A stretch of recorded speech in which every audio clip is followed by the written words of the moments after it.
Welcome to digital educare. আমাদের YouTube চ্যানেলে তোমাদের সবাইকে অনেক স্বাগত জানাই। আমি হলাম ভৌতবিজ্ঞানের শিক্ষক নূর স্যার। চলে আসলাম আজকে পর্যায় সারণী আরেকটি নতুন ভিডিও নিয়ে। তো পর্যায় সারণী আজকে আমাদের এটাই লাস্ট ভিডিও। আমরা মোটামুটি পর্যায় সারণী টোটালটাই শেষ করে এসেছি। আর মাত্র দুইটা টপিক আমাদের এখানে থেকে গিয়েছিল, সেই টপিকটা আমরা আজকে ভিডিওটা দেখব। কোন কোন টপিক?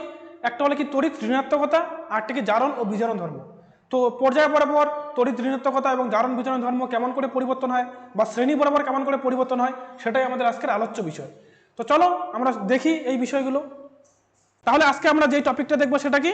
সেটা হলো আমাদের তড়িৎ ঋণাত্মকতা। তো তড়িৎ ঋণাত্মকতা জিনিসটা কি এবং সেটা কেমন করে পর্যায় বরাবর শ্রেণী বরাবর যে পরিবর্তন হয় সেটাই আমাদের জানার বিষয়। তো এই যে আমাদের তড়িৎ ঋণাত্মকতা জিনিসটা কি, সেটা আগে ফার্স্ট জানতে হবে। এবার তড়িৎ ঋণাত্মকতা জানতে গেলে আমাদের সমযোজী বন্ধন আর আয়নীয় বন্ধন একটু হলে জানা দরকার, যেটা আমাদের পরের চ্যাপ্টারে আছে। তড়িৎযোজী বন্ধন আর সমযোজী বন্ধন। তো তড়িৎযোজী বন্ধন এখানে লাগে না, সমযোজী বন্ধনটা লাগে। সমযোজী বন্ধনটা আমি একটু বোঝাই দিই, নাহলে তোরা তড়িৎ ঋণাত্মকতা বুঝতে পারবি না। একটা উদাহরণ দেই, ধরো তোমরা দুই বন্ধু মিলে দোকানে গেছো। দুইজন বন্ধু আছে বা বান্ধবী আছে, দোকানে গেছো। তোমার কাছে আছে 5 টাকা, তোমার বান্ধবীর কাছে 5 টাকা আছে। দোকানে গেছে একটা বিস্কুট কিনবে, বিস্কুটটার দাম 10 টাকা। তোমাকে কি 5 টাকা দিলে দোকানদার বিস্কুটটা দিবে না? তাহলে তোমরা এখানে কি করতে পারো? দুজনে মিলে টাকাটা এক জায়গায় করতে পারো, 5 5 10, যে বিস্কুটটা কিনতে পারো, কিনে আবার হাফ হাফ ভাগ করে নিয়ে খেতে পারো, না হলে কি ঘুরে আসতে পারো। তাহলে এই যে সমযোজী বন্ধনটা সেম টাইপের, ঠিক আছে? আমাদের যে পরমাণুগুলো আছে ওরা কি চায়? আমি আগে বলেছিলাম যে নিষ্ক্রিয় মৌলদের মতো হওয়ার চেষ্টা করে। আমরা আগের কোনো একটা ভিডিওতে বলেছিলাম যে প্রত্যেকটা পরমাণু কেমন হওয়ার চেষ্টা করে? নিষ্ক্রিয় মৌলগুলোর মতো চেষ্টা করে। এবার নিষ্ক্রিয় মৌলগুলোর বৈশিষ্ট্য কি? তাদের লাস্ট কক্ষপথে 8টা ইলেকট্রন থাকে।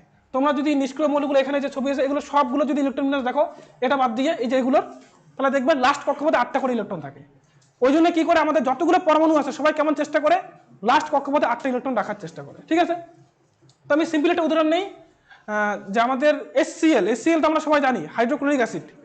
হাইড্রোজেন লাস্ট কক্ষপথে কয়টি? একটা ইলেকট্রন থাকে। হাইড্রোজেন একটা ইলেকট্রন থাকে, যে হাইড্রোজেন এখানে থাকে, তার বাইরে একটা কক্ষপথ, এখানে একটা ইলেকট্রন থাকে। আবার যদি আমরা ক্লোরিন যাই, ক্লোরিনে থাকে 17টা, 17 মানে 2 8 7, ঠিক আছে? লাস্ট কক্ষপথে কয়টি ইলেকট্রন থাকে? 7টা থাকবে।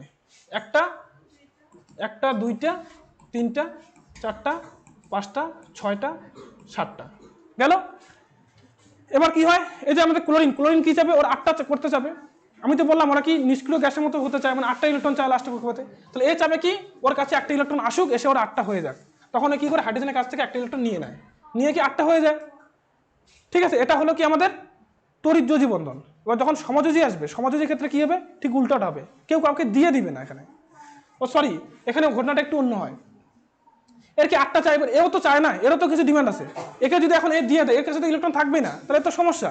এবার এও চাবে কি? ওকে কেউ একটা ইলেকট্রন দেখ, ও 2টা হয়ে যাক। কেন 2টা চায়? দেখো হাইড্রোজেনের পাশে কোন নিষ্ক্রিয় মৌলটা আছে? হিলিয়াম আছে। হিলিয়ামের লাস্ট কক্ষপথে কটা? 2টা ইলেকট্রন থাকে। এবার ও কি? হাইড্রোজেন চায় হিলিয়ামের মতো হতে, ঠিক আছে? আবার এই যে ক্লোরিন কোথায়? ক্লোরিন আছে, ক্লোরিন চায় আর্গনের মতো হতে। সিম্পল কথা। তো এবার হাইড্রোজেনও চাবে কি? ওর লাস্ট কক্ষপথে 2টা ইলেকট্রন আসুক। এবার ও বলবে তুই আমাকে একটা ইলেকট্রন দে, তাহলে আমরা 2টা হয়ে যায়।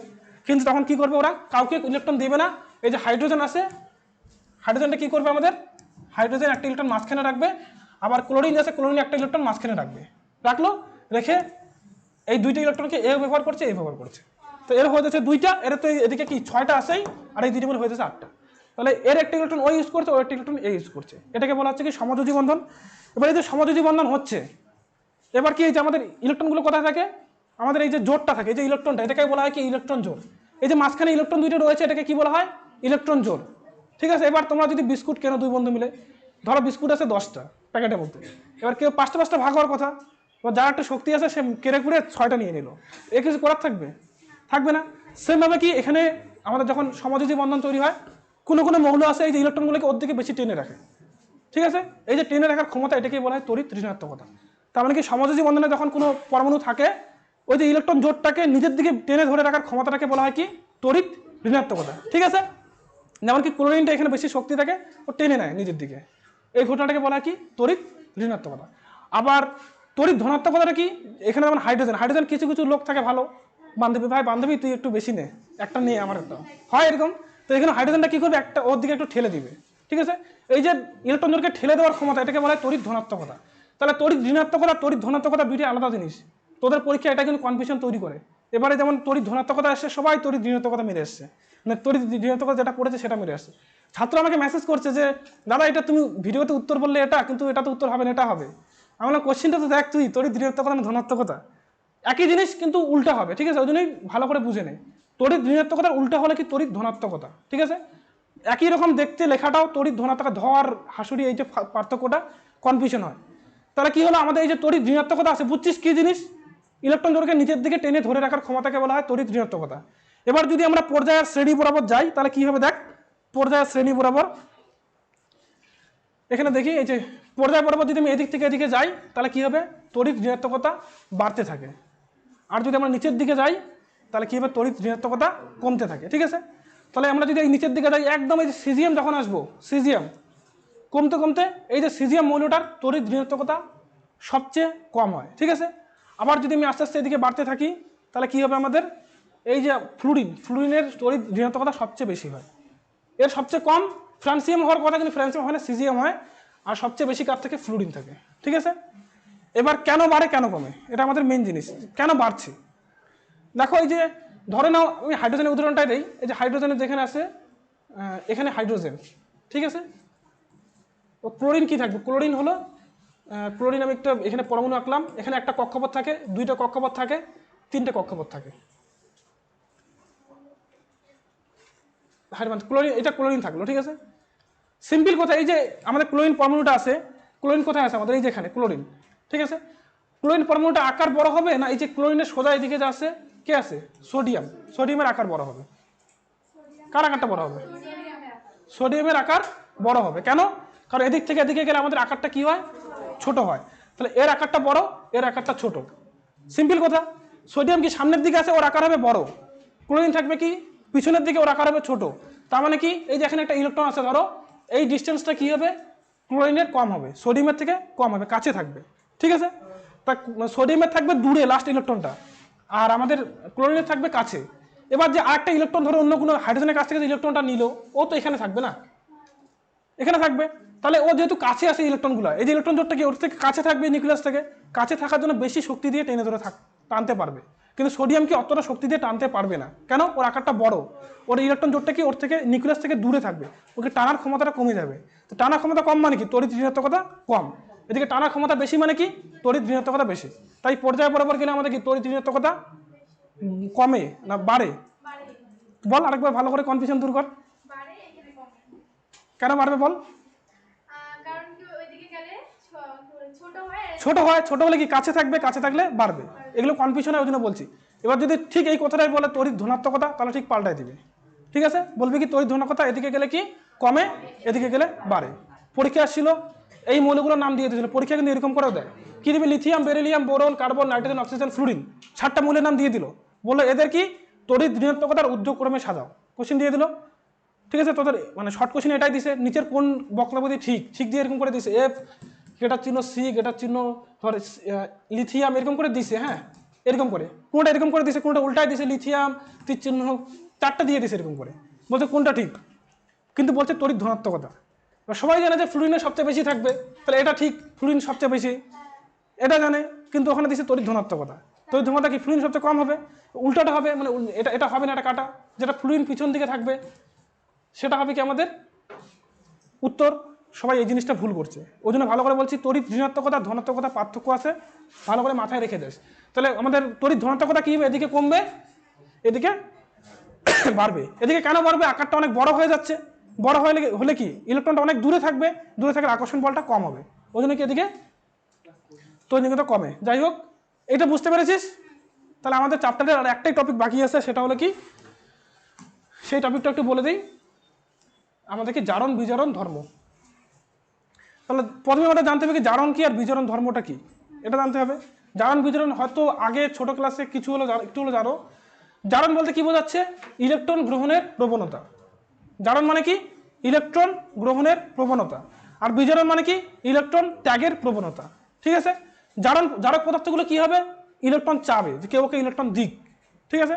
আর বিজারক পদার্থগুলো কি করবে, ইলেকট্রন ছেড়ে দিতে যাবে, ওর কাছ থেকে ইলেকট্রন ছেড়ে দিবে। কেন চায়, সিম্পল কথা, আমাদের এটা বুঝতে গেলে আমাদের NaClটা একটু দেখতে হবে। এই যে সোডিয়াম, সোডিয়াম কটা থেকে 11টা, সোডিয়াম দিয়ে উদাহরণটা দিই, হ্যাঁ এই যে সোডিয়াম 11টা থেকে, তার মানে কি 2, 8, 1, এটা থেকে কি, এটা সোডিয়াম আমাদের, তাই তো? আবার আসি এদিকে কি, সোডিয়াম গেল, ক্লোরিন। ক্লোরিন কত থাকে? ক্লোরিন কত? 2, 8, 7। ঠিক আছে, ক্লোরিন হলো 17, সোডিয়াম হলো কি 11। সোডিয়াম হবে 2, 8, 1, ক্লোরিন হবে 2, 8, 7। এবার আমি কি বললাম, এরা সবাই কার মতো হতে চায়? নিষ্ক্রিয় গ্যাসের মতো হতে চায়। তার মানে কি, এই যে এ চাবে এর লাস্ট কক্ষপথে 8টা ইলেকট্রন থাকুক, এও চাবে এর লাস্ট কক্ষপথে 8টা ইলেকট্রন থাকুক। তো এদের সমস্যা কে করছে? দেখ, এদের এই ইলেকট্রনটা সমস্যা করছে একে। এ যদি এটাকে ছেড়ে দেয় তাহলে এর তো এটা লাস্ট কক্ষপথ হয়ে যাবে, এখানে 8টা থাকবে। ও সবসময় চাবে কি, এই ইলেকট্রনটা ছেড়ে দিতে, মানে ত্যাগ করতে। তাহলে আমাদের সোডিয়াম কি চাবে? সবসময় ইলেকট্রন ত্যাগ করতে যাবে। এবার ইলেকট্রন ত্যাগ করার ক্ষমতাকে কি বলা হয়? ইলেকট্রন ত্যাগ করার ক্ষমতাকে বলা হয় বিজারণ। ঠিক আছে, তাহলে মানে সোডিয়াম হবে কি বিজারক। ঠিক আছে, আবার ক্লোরিনটা কি হবে? ক্লোরিন চাবে ওকে কেউ একটা ইলেকট্রন দেখ হয় কি 7টা ইলেকট্রন ত্যাগ করবে, ত্যাগ করে এখানে 8টা বানাবে, নাহলে কারো কাছ থেকে একটা নিয়ে 7 থেকে 8টা হয়ে যাবে। দুইভাবে হতে পারে, কিন্তু 7টা ইলেকট্রন ত্যাগ করার থেকে কারো কাছে একটা ইলেকট্রন নেওয়া অনেক সোজা। ওই জন্য একই চাবে কেউ ওকে একটা ইলেকট্রন দেও, মানে ও ইলেকট্রন গ্রহণ করতে চাবে। ইলেকট্রন গ্রহণ করার কি বলা হয়? জারক, জারণ ধর্ম। এটা হয়ে যাবে কি জারক। তাহলে আমি যখন এদিক থেকে এদিকে আসবো তখন কি আমাদের কোন ধর্মটা বাড়বে? জারক ধর্মটা বাড়বে, আর জারণ ধর্মটা বাড়বে, আর বিজারণ ধর্মটা কমে যাবে। ঠিক আছে, সেম যদি আমি উল্টা পাশে যদি যাই, একই কারণের জন্য আমাদের এখানে ঠিক উল্টা ঘটনাটা ঘটবে। কি বলছে দেখো, পর্যায় বরাবর বাম দিক থেকে ডান দিকে অগ্রসর হলে মৌলসমূহের বিজারণ ক্ষমতা কমে, জারণ ক্ষমতা বাড়ে। আর যদি শ্রেণী বরাবর যাই তাহলে কি হবে? বিজারণ ক্ষমতা বাড়বে, জারণ ক্ষমতা কমবে। বুঝতে পেরেছিস? একদম সিম্পল একই জিনিস, একই কনসেপ্ট। ঠিক আছে, এই হলো তোদের টোটাল পর্যায় সারণী। এটা থেকে মোটামুটি 8 নম্বর মনে থাকে, যতদূর সম্ভব মনে নেই, 8 কি 7 থাকে মাধ্যমিকে। তো একটু ভালো করে পড়বি, এখানে কিন্তু শর্ট কোশ্চিনটাই বেশি আসে। আর মেইন কথা, উদাহরণগুলো ভালো করে পড়বি। বিভিন্ন ধরনের মৌলের যে উদাহরণগুলো আছে, ক্ষার ধাতু, ক্ষারীয় মৃত্তিকা ধাতু, এগুলো উদাহরণগুলো পড়বি। সব মোটামুটি দেখিস, ভালো করে পড়। ঠিক আছে, তাহলে যাই হোক, তাহলে আজকের ভিডিওতে আমরা এই সংক্রান্ত বিষয়গুলো দেখলে। তো আমরা আজকে ভিডিওটা এখানেই শেষ করব। তবে শেষ করার আগে আমি বলতে চাই, তোমরা আমাদের এই চ্যানেলেই কিন্তু মাধ্যমিকের সব রকম সাবজেক্ট, 7টা সাবজেক্টের সব রকম যে ক্লাস সব পেয়ে যাবে। তোমরা আমাদের ডেসক্রিপশন বক্সে যে লিঙ্ক দেওয়া থাকবে সেখান থেকে প্রত্যেকটা প্লে লিস্টে গিয়ে সব ভিডিওগুলো দেখতে পারো। আর তোমরা যদি এই ভিডিওগুলো দেখে উপকৃত হও তাহলে অবশ্যই চ্যানেলটাকে সাবস্ক্রাইব করবে, আমাদের ফেসবুক পেজ আছে সেটাকে ফলো করবে, আর যত পারবে তোমাদের বন্ধুদের মধ্যে আমাদের চ্যানেলটাকে ছড়িয়ে দাও। সবাই একটু শেয়ার করো। তোমাদের কাছে আমাদের খালি এইটুকুই পাও না, তোমরা একটু আমাদের চ্যানেলটাকে শেয়ার করো। ঠিক আছে, ধন্যবাদ তোমাদের সবাইকে।